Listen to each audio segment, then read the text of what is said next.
All right, today we're going to dig into the quiet, deeply unsettling short story, Alden's Crows.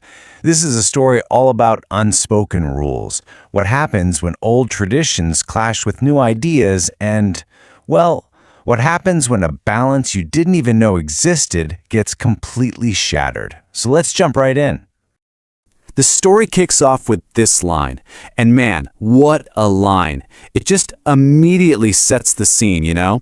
It feels ancient, grounded.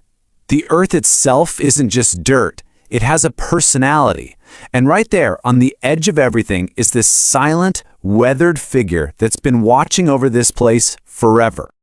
And you gotta understand, this scarecrow isn't just for the birds. It's the anchor for a deep, unspoken belief system that has kept this whole community in balance for generations.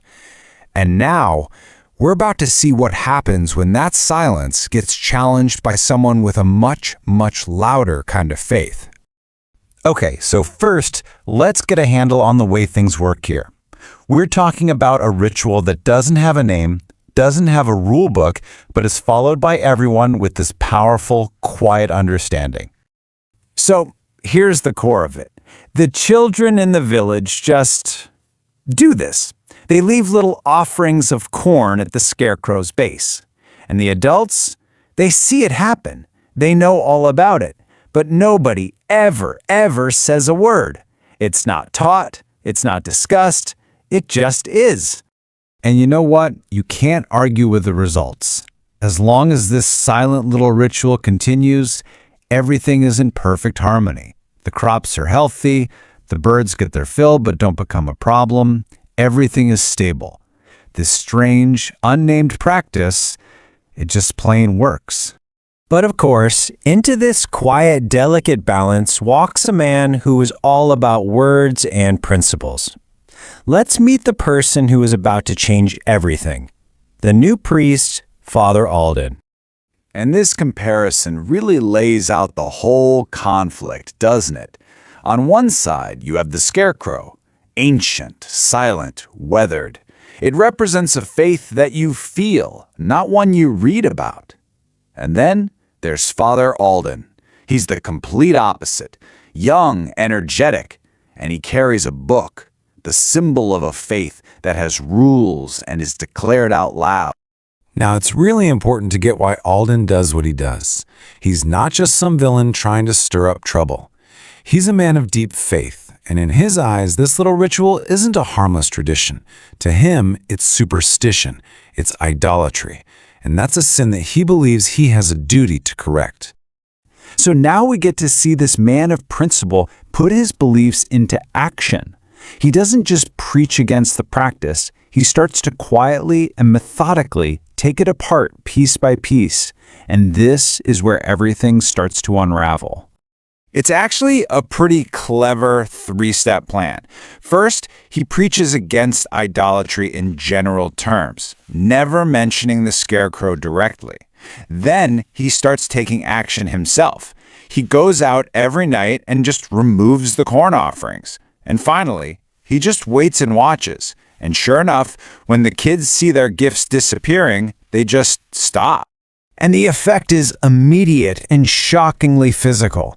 The moment the offerings stop, the scarecrow itself literally starts to fall apart. It's wild. It is as if those small acts of belief were the only things holding it together. The ritual is broken, and so its symbol just rots away into nothing. So the old power is gone. The scarecrow is nothing but a bare post in a field. But nature, as they say, abhors a vacuum, and something new, something much louder and more chaotic is about to rush in and fill that void. It starts small, of course, just a handful of crows on a fence line. It's the kind of thing you'd barely even notice. Father Alden probably saw them and thought, well, they're just birds. But pretty soon, it's clear this isn't random. They start moving in from the outer fields. They're getting closer to the town, more deliberate. And then they land on the church. Now that is a statement. They've moved from the natural world right onto the center of Father Alden's world.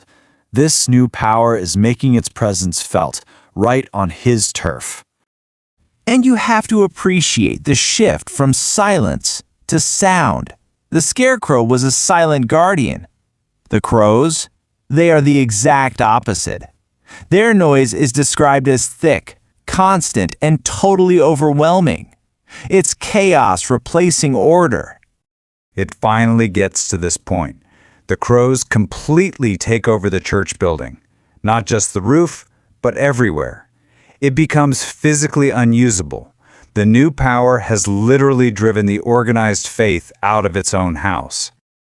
Okay, this brings us to the final act of the story, and this is where we get a quiet and strange reversal that turns everything Father Alden thought he knew completely upside down.